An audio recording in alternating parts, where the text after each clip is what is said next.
Sorry.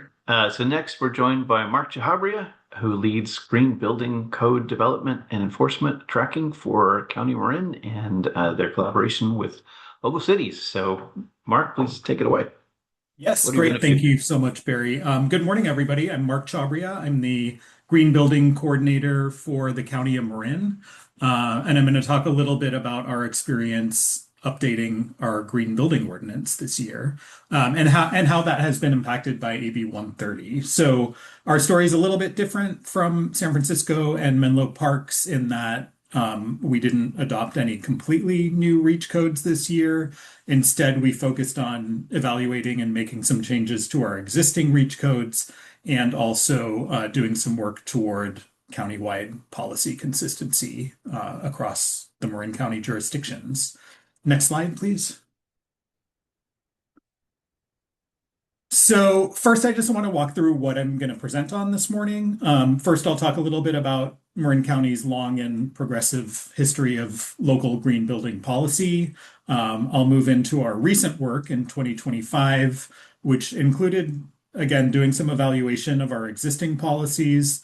And that evaluation led to some lessons learned and some new opportunities to improve implementation of our reach codes. And we also found some ways to make them more impactful. And so I'll talk about how all of that has been impacted by AB 130 this year, and what our strategy has been toward pursuing some of those exceptions that Barry outlined, that are included in AB 130. And then finally, I'll talk a little bit about the progress that we've made in recent years toward consistency across Marin jurisdictions. Next slide, please. So, just a little background on Marin. The County of Marin has had local green building requirements in place since 2002, when we first adopted a single-family dwelling energy efficiency ordinance. This was one of the first local green building policies in the state, and it applied to single-family new construction and remodels, and it required a minimum Build It Green point score for compliance. We had a couple of updates to that ordinance in the years leading up to CalGreen adoption in 2010. But when we did begin enforcing CalGreen in 2011, it was kind of a seamless transition since most of those CalGreen requirements were mirrored in the county's local existing local requirements. So another big step forward came in 2019 with an electric preferred policy for new construction. It offered an easier compliance pathway for projects that were all electric. And then an even bigger step forward in 2022, when we adopted an all electric requirement for new construction, along with the FlexPath reach code for single family remodels and an EV infrastructure reach code. In 2024, the Ninth Circuit Court's Berkeley ruling made the all-electric ordinance unenforceable. So we paused enforcement in August 2024, but the FlexPath and EV infrastructure requirements are still being enforced now. Next slide, please. So moving into 2025, we met very early on with the other Marin jurisdictions and with building departments and with local advocates. And we found there wasn't a huge appetite for sort of bold new reach codes in our county. Most people were pretty satisfied with how the 2025 code treats electrification, especially in new construction. And the feedback that we were getting about the FlexPath remodels reach code was really positive from all directions. Also, I want to note that the pause on the all electric ordinance in 2024 did curb some enthusiasm for big new policy in Marin. It was a heavy lift and kind of a blow to have to pause enforcement on that. So we started to focus on seeing what we could do to improve our existing FlexPath reach code and continue to push toward countywide consistency. And this focus on consistency really comes from our engagement with the building community through organizations like the Marin Builders Association. Consistency across jurisdictions is kind of always at the top of their list of priorities. because builders really are burdened by navigating these differing regulations across Marin's 12 different building departments. By the beginning of 2025, four other Marin jurisdictions had adopted the flex path, and so we wanted to encourage more to get on board. Next slide, please. So that led us to do some evaluation of our FlexPath policy. We had been enforcing it for a couple of years already, and Marin jurisdictions that were sort of on the fence about adopting it wanted data to convince them that it was a good fit for their communities.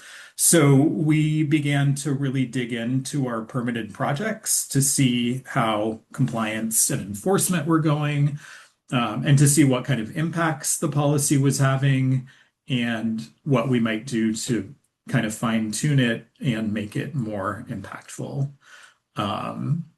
And so like the other FlexPath policy you heard about this morning, this applies to single family remodels.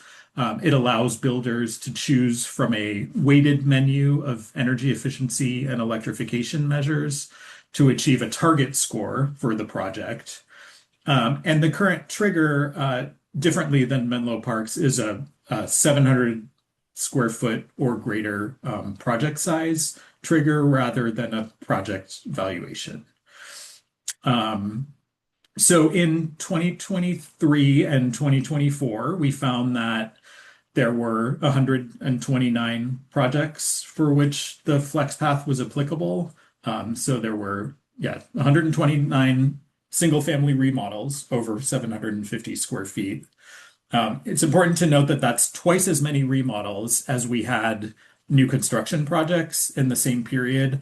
It's a useful piece of information when we talk about why it's important for a community like ours to have a time of renovation reach code instead of just focusing on new construction policy. So we also saw that projects tended to exceed the required target score for energy savings by quite a bit. They weren't just doing the bare minimum for compliance. So it was great to have some energy savings data to give to other jurisdictions. And we also found some compliance challenges. So about 20% of applicants were submitting the incorrect checklist for their project. That interfered with our data collection, and let us know that we could benefit from some process improvements for sure. Next slide, please. So I also think it's helpful to all of us to see what the local electrification trends are. So I just wanted to share what the most commonly installed FlexPath measures were here in Marin. Of course, we don't know which one of these measures were actually a result of the policy and which would have been a part of the remodel plan anyway, but pretty cool for us to see that heat pump HVAC was the most commonly chosen measure. We saw similar popularity on heat pump HVAC through Electrify Marin, which is our local gas to electric appliance rebate program as well. And by the way, we also see a really high incidence of the solar and electric readiness measure. That's by far the highest cost measure on the menu. So my sense is that those solar installations were probably already part of the remodel plan. But regardless, happy to give them credit for it toward FlexPath compliance as well. Next slide, please.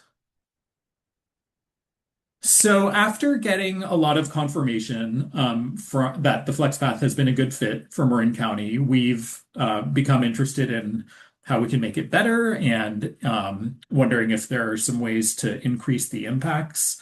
As I mentioned, we adopted this policy with a square footage trigger of 750 square feet of remodel size back in 2022. And shortly after that, the city of San Rafael adopted the FlexPath with a 500 square foot project size trigger. And after getting feedback from San Rafael that the 500 square foot threshold was working out well for them, we wanted to see what that might look like for unincorporated Marin. And so really looking at individual permit project data, We found that we have a lot of remodels that sit somewhere between 500 and 750 square feet in project size, and that decreasing that project size trigger would increase the number of applicable projects by about 63%, which is a lot. Um, and then, of course, then it would increase the associated energy savings as well. So we did work to make this change in our green building ordinance update. Our Board of Supervisors just adopted this change yesterday. So we're looking forward to hopefully a big uptick in FlexPath projects in the coming years. Next slide, please. So of course, AB 306 or AB 130 created some confusion this year about how exactly we were going to go about making these changes. The FlexPath wasn't a new policy for us, so we assumed that it was substantially equivalent to policy that was already on the books before October 1st. But we didn't know whether that square footage trigger impacted that. So I mean, of course, we consulted with our county council, to interpret the AB 130 exceptions. Their recommendation was that we not just focus on a single exception, but to include findings in our ordinance for whichever of them might apply. And just important to note that the County of Marin does have strong support for building energy policy in our general plan and in our climate action plan. So along with the strong precedent that we have of existing REACH codes, we were left pretty confident that we did not need to scramble to meet that September 30th deadline. So basically, we're pursuing these two exceptions in our filing with the CBSC, both that the policy is substantially equivalent to what we already had on the books before October 2025, and that this policy supports our general plan and climate action plan greenhouse gas reduction strategies. Next slide, please. So all the guidance that we found suggested that we should be as explicit as possible to show how our ordinance meets those AB 130 exceptions. So I just wanted to share here what those findings look like. All of this is very specific to Marin's general plan, but we shared this out with other local jurisdictions because some of them were also submitting changes under the general plan exception. I don't want to read through this, but I just want to highlight the level of specificity in these findings. We listed all of the related provisions in our general plan, and I know that other jurisdictions might not have such clear support for REACH codes in their general plan, but we're sort of keeping an eye out and consulting with council is a good way to figure out what might be possible in your jurisdiction. Next slide, please. And again, I don't want to read through this huge block of text, but just want to highlight that we're being very specific. We clarify in the findings in the ordinance that the FlexPath policy permits mixed fuel construction while also incentivizing all electric construction, and also outline the support for REACH codes in the county's climate action plan. So again, all the advice that we got was to be as explicit as possible. It made for some pretty long findings in our ordinance, but better safe than sorry. And if anybody wants to take a closer look at this, they can reach out and I can send it to them. Next slide, please. And I just want to circle back quickly on the issue of consistency across Marin jurisdictions. The square footage trigger change does expand the impacts of our FlexPath policy, but it was also a move toward consistency. So the change to 500 square feet brings us in line with one of our large cities, San Rafael, and a couple of other Marin jurisdictions adopted FlexPaths this fall with 500 square foot triggers as well. We also have two more jurisdictions working toward adopting the FlexPath in the coming months. So we're not quite there yet in terms of county-wide consistency, but we will now have a majority of Marin jurisdictions enforcing the FlexPath starting in 2026. And most will be doing so with this kind of happy medium square footage trigger of 500 square feet. So now we are expecting, hoping optimistically that in 2027, hopefully 9 of the 12 Marin jurisdictions will be enforcing the flex path. Next slide. So yeah, just looking toward the future a little bit, important to remind ourselves, right, that these changes were just adopted by our Board of Supervisors literally yesterday, and we're now in the process of filing the ordinance with the state. We are optimistic, but we don't know for sure that it will be approved. Our belief is that the pretty clear support that the County of Marin has in our general plan and climate action plan will enable us to continue to be progressive in this area of reach codes, even within the restrictions imposed by AB 130. But for now, we're kind of keeping an eye out on what other jurisdictions are doing and what the state is allowing others to adopt under the AB 130 exceptions. But regardless, we're going to continue to do our work toward countywide consistency and try to support our other local jurisdictions to adopt similar policies to what Marin has in place. Next slide. All right, so that's all I've got for you all today, but thank you for your time and feel free to pop questions into the Q&A. And yeah, I'll try to get in there and answer them. Thank you.